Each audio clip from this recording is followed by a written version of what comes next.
Hi everybody and welcome to Get Indie Gaming and to our third and final video looking into 24 more games due out this year we think you should be keeping an eye on. In fact, all the games featured here were suggested by you, the viewers, from the comment section in the first two videos and from our Twitter feed, which you can find at Get Indie Gaming. So on that, many thanks to everybody in this small but growing community for the hints and suggestions. While we're unable to cover absolutely everything that was suggested, we're hopeful there's enough here to keep most of you at least fairly happy. In alphabetical order, the first game of this community-driven video, Ash of Gods Redemption, is a turn-based RPG that's looking to combine tactical elements, CCG, all within a story of three separate protagonists rising in response to a centuries-old menace once thought to have been mere folklore.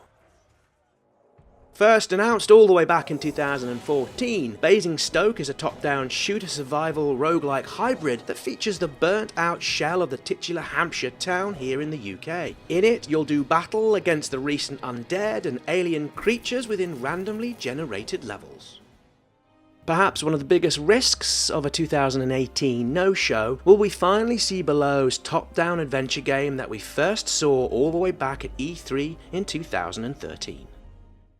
Headed over to the PC and consoles, Dead End Job merges the frantic, addictive and highly replayable gameplay of a procedurally generated twin-stick shooter with the iconic look of a 90s cartoon. Here we have a fast-paced downhill biking game where you'll be able to choose from one of three racing teams that match your style and then tear it down procedurally generated hillsides, over jumps, through forests and over terrifying drops. Coming out early this year on the PC with perhaps other platforms to follow.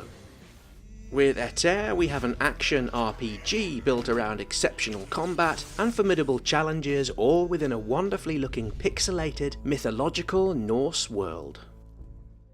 Coming from the team at 11-Bit Studio, in Frostpunk we have an action-based city survival game with strategic elements, said to be created for the serious, mature gamer looking for an emotion-driven game. This one's coming out early in the year on the PC. Next up we have Indivisible, a single-player action RPG being developed by Lab Zero Games that will feature a Metroidvania-style exploration and combat mechanic. The game will follow the story of Ajna, a girl with mysterious powers as she seeks answers to her past. Supported by a successfully funded Kickstarter, Jenny LeClue is expected in Q1 and should bring a detective-inspired adventure game where you'll be tasked with clearing your mother of a murder charge and finding the real killer in the process.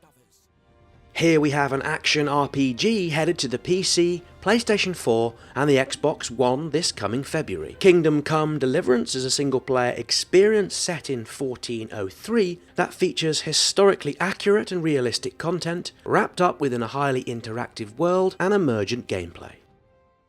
From Midnight Hub in Lake Ridden, we find a teenage girl called Marie in this story-driven first-person supernatural adventure mystery where you unravel the past, solve tricky puzzles as you try to save your sister. Lake Ridden will be out in the springtime and will be coming to the PC.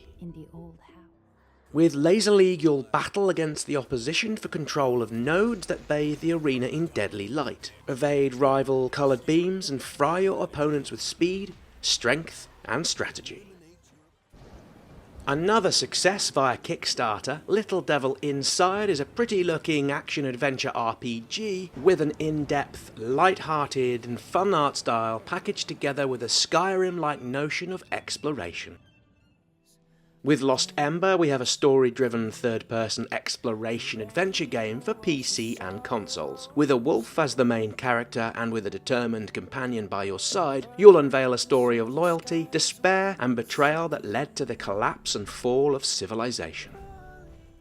In development by Sketchbook Games, Lost Words will be a 2D puzzle game taking place across the pages of a diary, in which you progress by interacting with words on the page. Launching on the PC and Xbox with other platforms under consideration, this one may be one of the highlights of the year.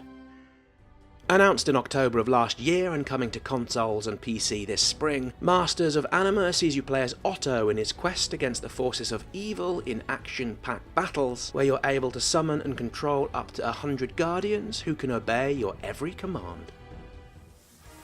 In Nova Nukers, we have a 4-player, colourful looking online and local co-op couch battle game.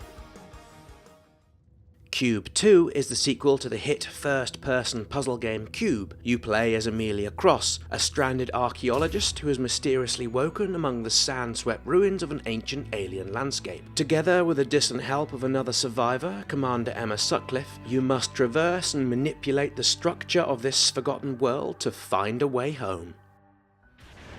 In Raise the Dead, you take on the role of Ray, a newly arisen zombie in this single-player, story-driven action stealth puzzler. You'll join Ray as he makes the most unlikely friendships and builds a diverse zombie army on his quest to find how he was killed, why he was resurrected, and why he has a light bulb sticking out of the top of his head.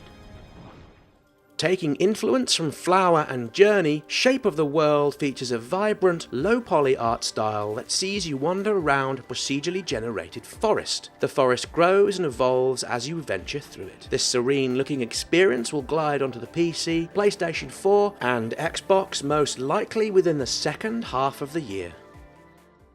In something that's totally bucking the trend, Sir Eater-Lot will be a PS Vita exclusive and features a rather pudgy looking knight who will take on and do battle against an evil witch within a 2D adventure platformer.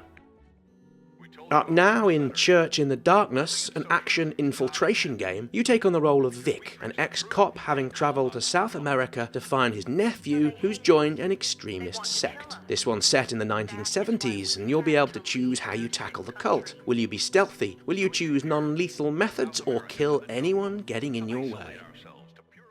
With the legendary musician Sting helping to provide the soundtrack, Where the Water Tastes Like Wine is a personal and at times supernatural story driven by a tale of a journey across America that combines 2D and 3D visuals. It's inspired by the folk tales and folk music of the US and is the first project for the team at Dim Bulb Games.